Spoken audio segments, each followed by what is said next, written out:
Wiener, Wiener, Wiener, Wiener, Wiener. What's up, guys? My name is Dave Weiner. I am coming into you from South Florida. Hope everybody's staying safe out there during this quarantine. Today, I'm going to cook for you a couple of my favorite dishes. Going to do a chicken breast stuffed with Cabot Clothbound cheddar cheese and prosciutto, some Parmesan Asparagus, and then some Sashimi, Tuna Sashimi appetizer. All very simple things that you can do at home. So essentially you're gonna take your tuna, what you have right here, you're gonna wanna wrap it in some paper towel. You're trying to get essentially as much moisture out of the tuna as possible.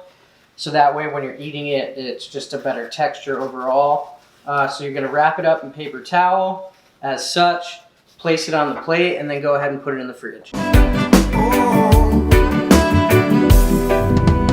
You want to be really careful with the cutting board as they normally slip on a countertop. So what I like to do, what a friend showed me, is wet a paper towel, squeeze all the water out, and then lay your paper towel down underneath the cutting board, which is going to make it stick, so that way you don't have to worry about the cutting board slipping around. Now it's stationary, it's not gonna go anywhere. So what we're gonna do now is we're gonna take our sweet onion, we're gonna prep it. First thing you're gonna wanna do is we're gonna wanna cut this top off. Just like that, toss that in the trash. Next you're gonna wanna cut it in half, doesn't matter which way, so essentially you're getting this half moon shape. Going to wanna peel off that outside layer. Toss that away. Take that, you're gonna save it for later. You're gonna wanna cut about 4 or 5 different half moons for each chicken breast. So essentially that is the shape you're looking for.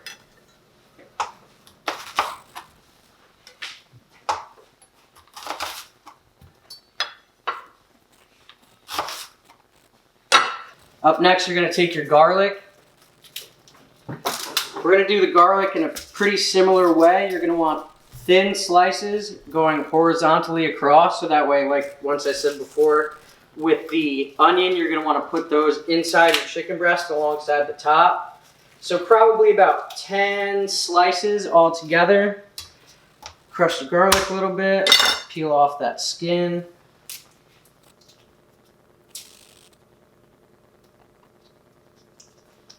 Alright, so you're going to cut it, like I said, horizontally. Take that, just slice that little bottom root off. And then you're going to want to do 1, 2, 3, 4, and 5. 5 little slices. Put those over there with your onion. Save those for later. This is essentially going to be part of the prep for the inside and the top of the chicken breast. From there, we're going to take this chicken breast. It's a joint chicken breast, 2 together. So you're going to want to take that to your cutting board. I like to use gloves for this part, which essentially you're just splitting the breasts. Take that fat, throw that out. What we're going to do with these is we're going to butterfly them. So butterfly is cutting vertically along, so you make it a flap that opens up like that. So we're going to go ahead and do this. So essentially you've gone from this to now that. And that's what's going to get your stuffing in there. So up next, you're going to take a little bit of olive oil, put a little quick sprinkle down on the pan.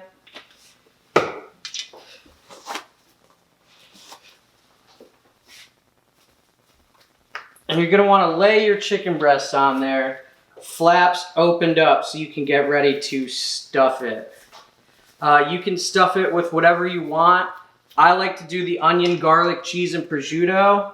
I've done spinach and veggies before. You can stuff it with asparagus if you'd like. It's really totally up to you. Next, you're going to take these half moons of onion, lay them down inside. You're going to want to do it on the bottom side of the flat, so that way you have a nice little spread and it'll fold up easier. Take some pieces of garlic. Like I said, I like to do about 5 going down. inside.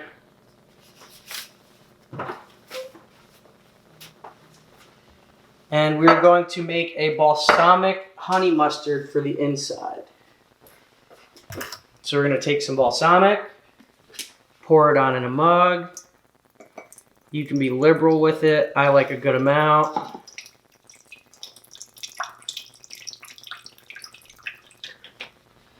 And some honey mustard. Give it a little squirtsy-wurtsy. Some black pepper.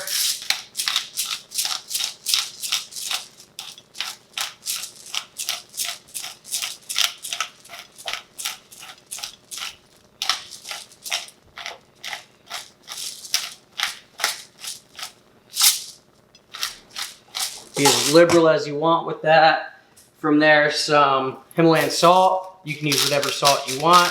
Kosher salt's fine, preferably some kind of sea salt. And yeah, give it a stir with a spoon. So this is what we look like pre.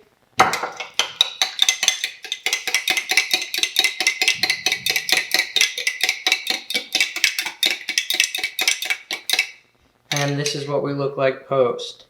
So you kind of want it to be a nice thick consistency. When it cooks down in the oven, those sugars are going to caramelize. That is going to give it a nice sweet, but still kind of vinegary, sour taste, which is really going to complement the chicken, the cheese, and the prosciutto. The saltiness from the prosciutto, the sharpness of the cheese, and then the sweet and sour of the balsamic vinegar honey mustard is going to be amazing. So today I'm using this Cabot Clothbound cheddar from Cabot Farms. It is a phenomenal cheddar cheese, aged in cloth. You'll notice sometimes in an aged cheese, either Parmesan or cheddar, there's those little crunchy crystals called tyrosine. It's calcium solidifying, which creates that nice kind of crystally crunchy texture to it. You're gonna take that and cut it into about inch-wide slices. Probably want 4 or 5 of those. And then you're going to wrap those up in your prosciutto. So take a slice of prosciutto, put 2 in there like that. Kind of close the end off like you're rolling a burrito or something else. And then you're going to place that inside of your chicken breast as such.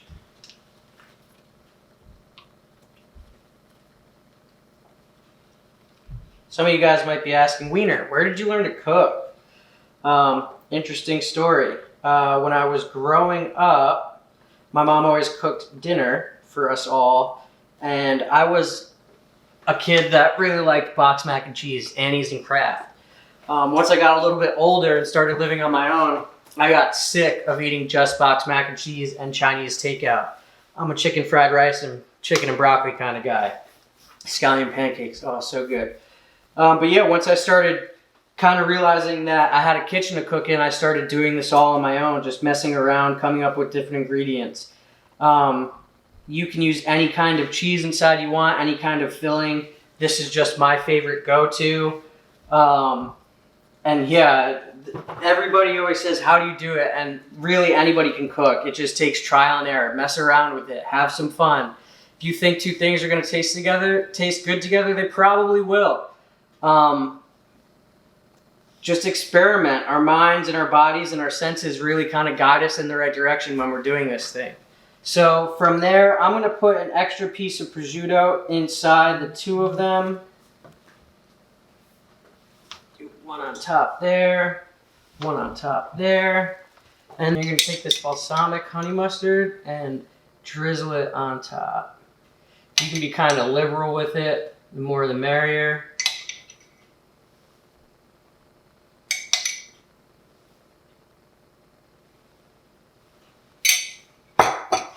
And up next, just a little salt and pepper for good measure.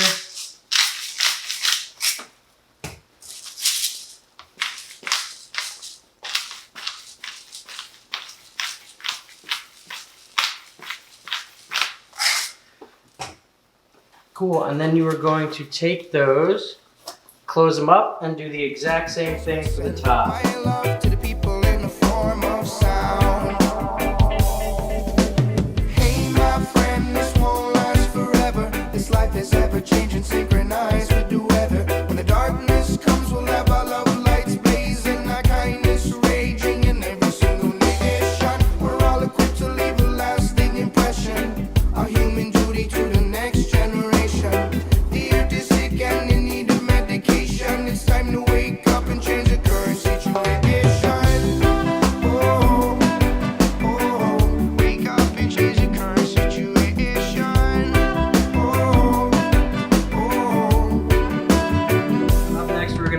this Parmesan asparagus. Just take your asparagus, give it a good rinse in the water. Put it down on in there. From there you're going to take it and cut the stalks off. That's the tough part of the asparagus that isn't very fun to chew on. Take these rubber bands off. Place it out on your pan as such. Add some olive oil. Salt and pepper.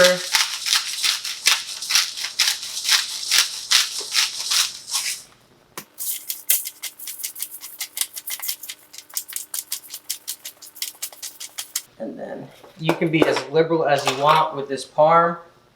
I'm just going to take some handfuls, put it on there like such, a little more for good measure. And then since I have some extra of this balsamic honey mustard, I'm going to put that on there as well. Bring some sweetness to that dish. And then you're going to take it, turn it in on itself. Kind of get a good mixture of everything in there. And then you're going to want to lay it all flat out like that.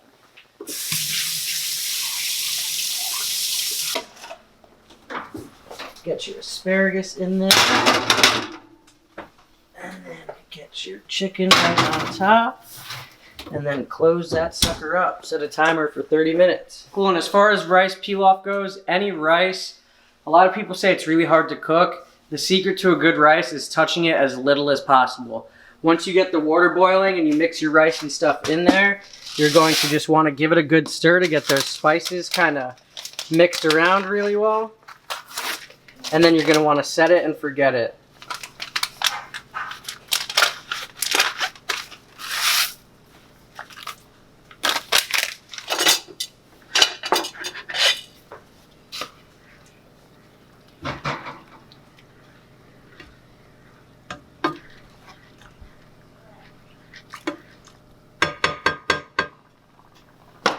Get that back up to a boil, cover it on up, turn the heat down to low.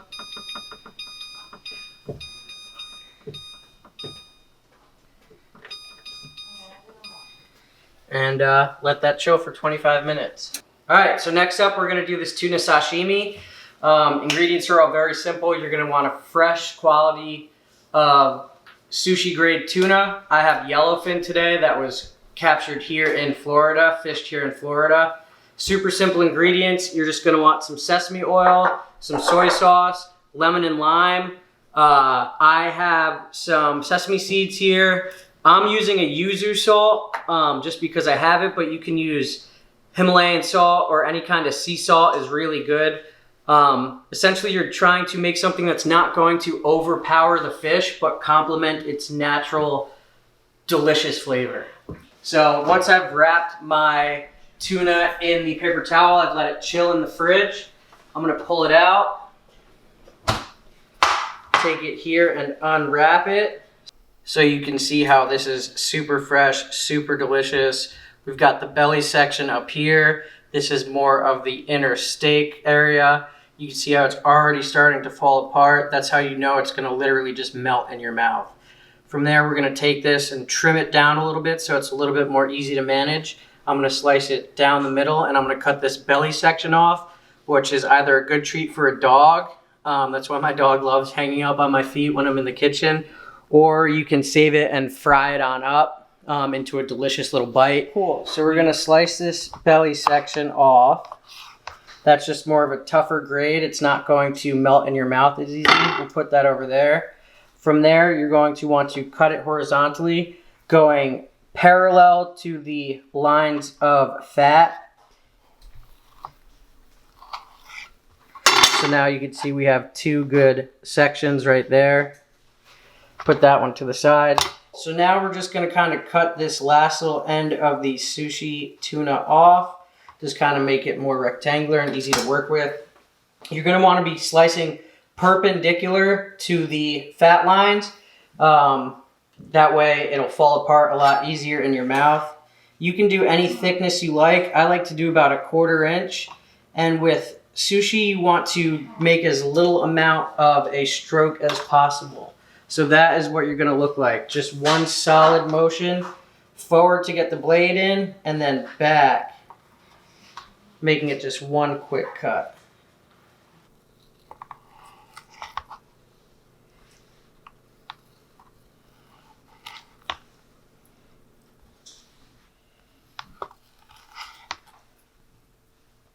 Dance?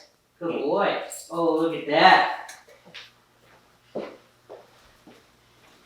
Cool, and then we're going to take this, plate it on up.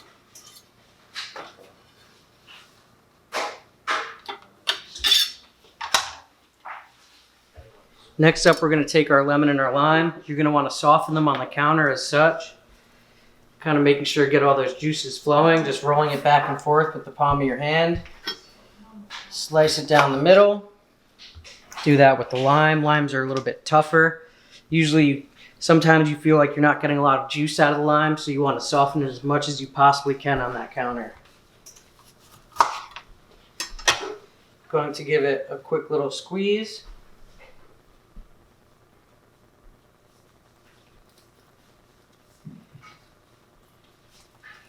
Remembering too, the acidity of the lime and the lemon is going to start to give that that tuna a cook.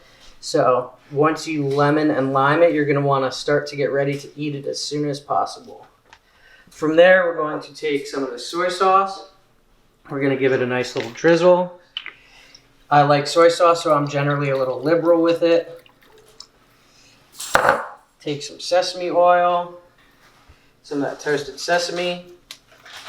You're going to want to be really light with the sesame. A little bit of it goes a long way.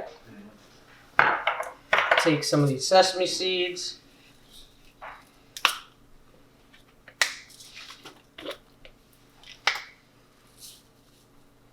I like to pour some in my hand, just give it a little sprinkle on the top. And that's all it takes to make a good tuna sashimi at home.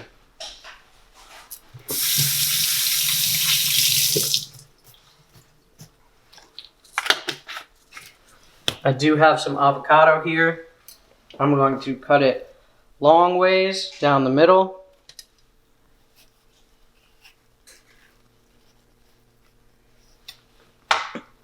Turn it, open it. A good way to get the avocado pit out is just jabbing it with your knife, then twisting. Knock that on off. Now I'm going to cut it long ways.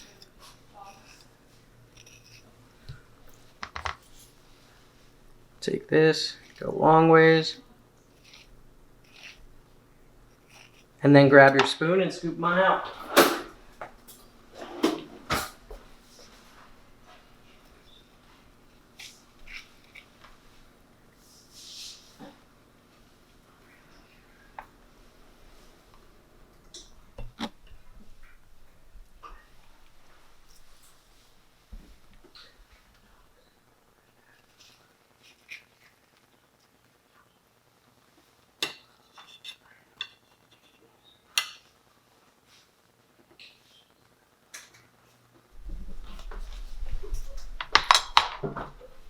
And that is all you need to make a good sashimi plate.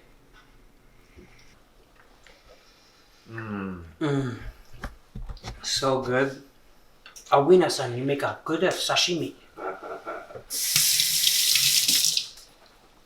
Oh my gosh. It's usually the quickest thing to disappear. Super simple. Takes about 5 minutes to do. Very little ingredients. And anybody can do it at home.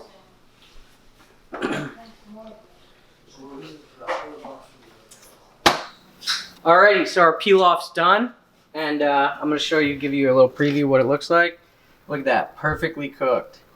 From here, you're going to take this, fluff it on up, and that's good to go.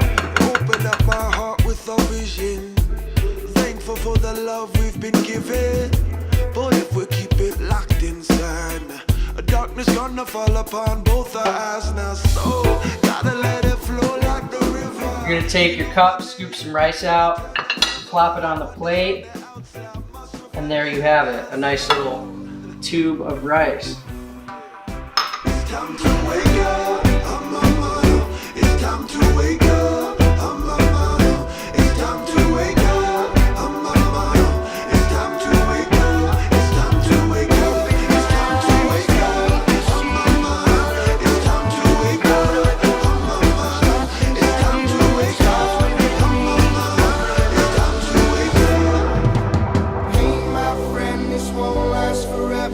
life is ever changing, synchronized with the weather. When the darkness comes, we'll have our love lights blazing, our kindness raging in every single nation. We're all equipped to leave a lasting impression.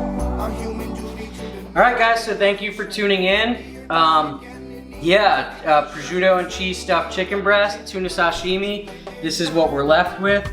I hope that you can make this at home. I hope I explained it easy enough for you to do. Like I said, absolutely anybody can cook. It just takes a little bit of messing around and a little bit of confidence. You'll be surprised what you can come up with. Thanks for tuning in. Much love and stay safe out there. Wake up and change the current situation.